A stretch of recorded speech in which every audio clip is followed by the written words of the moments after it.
Lung disease affects 1 in 4 Australians and is responsible for 1 in 7 Australian deaths each year. Lung disease accounts for 10% of the total disease burden in Australia, with a substantial portion of this due to just 2 lung diseases, chronic obstructive pulmonary disease, or COPD, and pulmonary fibrosis.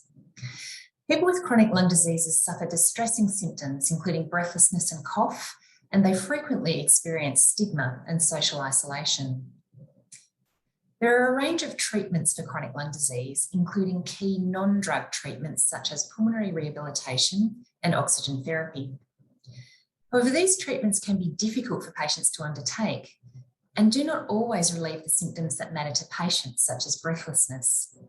As a result, uptake of these treatments has historically been poor.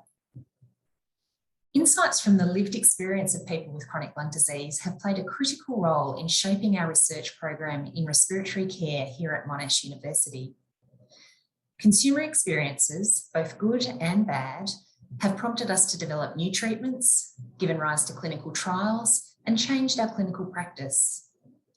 Understanding the research priorities of people living with chronic lung disease also provides the direction for future respiratory research that will make a meaningful impact on patients' lives.